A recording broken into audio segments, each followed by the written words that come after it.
Hello, this is जूही शुक्ला। कैसे हैं आप लोग? रिसर्च की दुनिया में आप सबका बहुत बहुत स्वागत है। जैसे कि आप सब जानते हैं, इस चैनल के माध्यम से मैं हायर एजुकेशन के ऊपर बात करती हूँ, प्लस आप लोगों के रेलेवेंट क्वेश्चंस का आंसर देने की पूरी कोशिश करती हूँ। UGC continuously time to time अपने रूल्स में चेंजेस करती रहती है, जो कि बहुत ज्यादा जरूरी भी है। तो इस टाइम जो रिसेंटली जो यूजीसी ने चेंजेस किए हैं पीएचडी को लेके, पीएचडी ड्यूरेशन को लेके और भी पार्ट टाइम पीएचडी को लेके, वो सारी चीजें मैं आगे वीडियो में आपके साथ डिस्कस करने वाली हूँ। क्योंकि आप में से काफी लोग ये पूछ रहे थे ये जो चेंजेस हुए हैं वो किस तरह के चेंजेस हुए हैं, कितने वैलिड है, कितने वैलिड नहीं है, ये कब से फॉलो होंगे, इस तरह के बहुत सारे क्वेश्चंस आप लोगों की तरफ से आ रहे थे। तो मैंने सोचा इसके ऊपर एक वीडियो बना देते हैं ताकि जो भी आप लोगों के डाउट्स हैं वो क्लियर हो सके। सबसे ज्यादा अच्छी खबर है वर्किंग प्रोफेशनल्स के लिए, जो कि जॉब के साथ किसी वजह से अपनी पीएचडी को कंप्लीट नहीं कर पा रहे थे, वो समय नहीं दे पा रहे थे, या फिर बहुत सारे हर्डल्स आ रहे थे जिसकी वजह से वो अपनी पीएचडी को कंप्लीट नहीं कर पा रहे हैं। उनके लिए काफी अच्छी न्यूज है, वो अब अपनी जॉब को भी कंटिन्यू कर सकते हैं और अपनी एक साइड से अपनी पीएचडी को भी कंटिन्यू कर सकते हैं। लेकिन इस चीज का यहाँ पे ध्यान रखना होगा, जो कोर्स वर्क होता है, जो 6 महीने का कोर्स वर्क होता है, वो रेगुलर मोड में ही होगा। उसके बाद जो भी आगे नेक्स्ट स्टेप्स होते हैं वो आपके पार्ट टाइम की तरह आप उसको कंप्लीट कर सकते हैं।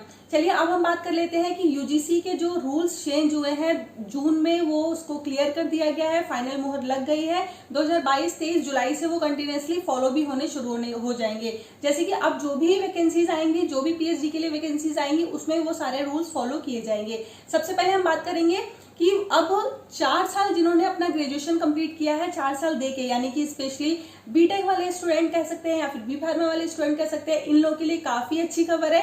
ये अब डायरेक्ट पीएचडी में एडमिशन ले सकते हैं, लेकिन कुछ क्राइटेरिया रखे गए हैं। जैसे कि अगर आपका ग्रेजुएशन कंप्लीट आपने किया है, 4 साल का ग्रेजुएशन आपने कंप्लीट किया है और आपके 7.5 सीजीपीए है, देन उस केस में आप डायरेक्ट पीएचडी में एडमिशन ले सकते हैं, जो कि बहुत अच्छा है। बेसिकली ये सारी चीजें की जा रही है रिसर्च को बढ़ावा देने के लिए। तो अगर आप लोग रिसर्च में इंटरेस्टेड हैं और अगर आप चाहते हैं कि आप अपना ग्रेजुएशन के बाद पीएचडी करें, तो उसकी तरफ आप जरूर जा सकते हैं।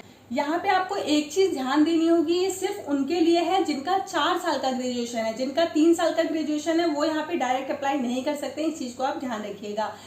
क्राइटेरिया उन्होंने परसेंटेज का भी बनाया है। जिनका 4 साल का ग्रेजुएशन है प्लस उनके 7.5 सीजीपीएल है, उसी केस में वो यहाँ पे अप्लाई कर सकती है पीएचडी के लिए। अगर उनका 7.5 यानी कि 75%, एक तरह से मैं कह सकती हूँ परसेंटेज में अगर आप देख रहे हो तो 75% नहीं है, देन उस केस में यहाँ पे आप पीएचडी के लिए अप्लाई नहीं कर सकते हो। 5% का रिलैक्सेशन मिलेगा उन सभी कैंडिडेट को जो भी रिजर्वेशन कैटेगरी में आते हैं, उनको 5% का रिलैक्सेशन मिलेगा, यानी कि उनका 7.2 7.0 सीजीपी होना चाहिए। अब हम नेक्स्ट बात करेंगे। अब बात कर लेते हैं रेशियो को लेके।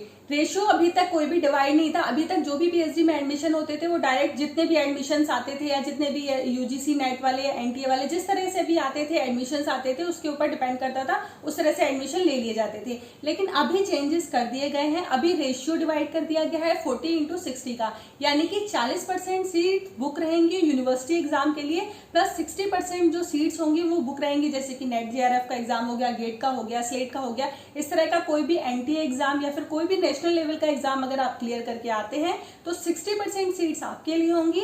अगर आपने कोई एग्जाम क्लियर नहीं किया है, आप यूनिवर्सिटी का एग्जाम क्लियर करके आते हैं, तो 40% सीट्स आपके लिए होंगी।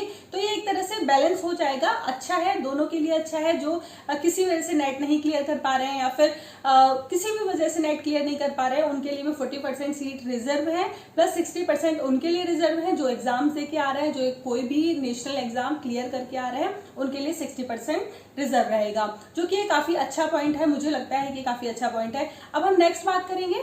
नेक्स्ट हम बात करेंगे टाइम ड्यूरेशन को लेके। तो देखिए, अभी तक पीएचडी का जो टाइम ड्यूरेशन होता था वो 3 साल से लेके 6 साल तक का होता था। 3 से लेके 6 साल में आप अपनी पीएचडी को कंप्लीट कर सकते थे। लेकिन अभी यहाँ पे बहुत अच्छा फायदा दिया गया है। आप 2 साल से लेके आप 8 साल तक इतना टाइम आपको मिलेगा, आप पीएचडी अपनी कंप्लीट कर सकते हैं। अगर आप बहुत अच्छा काम कर रहे हैं, बहुत स्पीड से काम कर रहे हैं और 2 साल में अपनी पीएचडी को लिख सकते हैं, देन आपके लिए बहुत अच्छा है। आप 2 साल में भी अपनी पीएचडी कंप्लीट कर सकते हैं।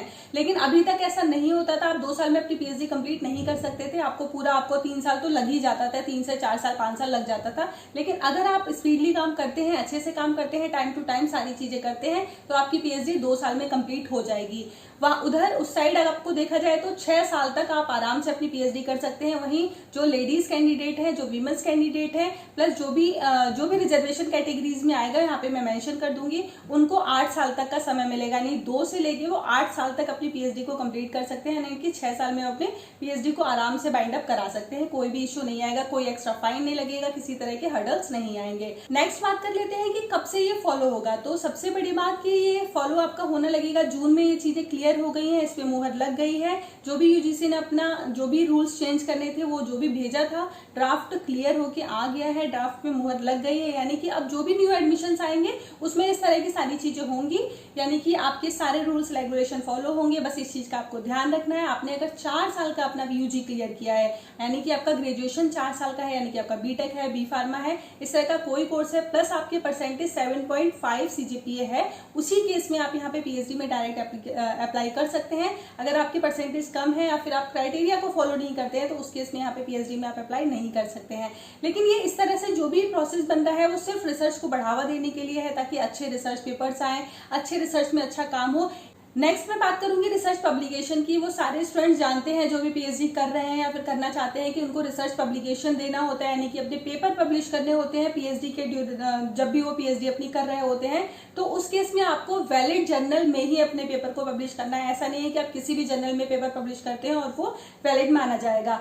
तो आपका पेपर पब्लिश करने के लिए आपको एक अच्छा जर्नल ही देखना होगा जहां पे आप अपना पेपर को पब्लिश कर सकें। जो ये न्यू रूल्स रेगुलेशन आ रहे हैं, इससे मेन यही है मोटिव कि रिसर्च को बढ़ावा देना, ज्यादा से ज्यादा स्टूडेंट्स को रिसर्च की फील्ड में लेके आना। तो काफी अच्छा है ये एक तरह से, और काफी ज्यादा बेनिफिशियल भी होगा। जो रेशियो है वो भी काफी ज्यादा बेनिफिशियल होगा उन स्टूडेंट्स के लिए जो यूनिवर्सिटी से डायरेक्ट एग्जाम देते हैं, प्लस उन स्टूडेंट्स के लिए जो भी नेट जेआरएफ करके आते हैं। सबके लिए पर्टिकुलर रेशियो बना दिया गया है कि इतनी सीट्स पे आप अप्लाई कर सकते हैं, इतनी सीट पे आप अप्लाई कर सकते हैं। तो काफी अच्छे रूल्स रेगुलेशन है। आप भी मुझे बताइएगा कि आपको ये रूल्स रेगुलेशन कैसे लगे, आपको इससे क्या फायदा हो सकता है। इस तरह की चीजें आप मुझे बता सकते हैं। जो भी ये ड्राफ्ट पारित हुआ है वो मैं आपको लिंक डिस्क्रिप्शन में दूंगी, वहां से आप चेक कर लीजिएगा। प्लस उसकी पीडीएफ में इंस्टा पे डाल दूंगी, तो इंस्टा या फिर टेलीग्राम पे डाल दूंगी, तो आप वहां से जाके उसको चेकआउट कर लीजिएगा, ताकि आपके जो भी डाउट्स है वो क्लियर हो जाए। बाकी मैं यहाँ पे भी साइड से सारी चीजें लगाती चलूंगी, ताकि आपके जो आने वाले टाइम में जो भी डाउट्स हैं इसको लेके, इस रेगुलेशंस को लेके, वो आपके सारी चीजें क्लियर हो जाए। चलिए मिलते हैं नेक्स्ट वीडियो में, तब तक के लिए थैंक यू।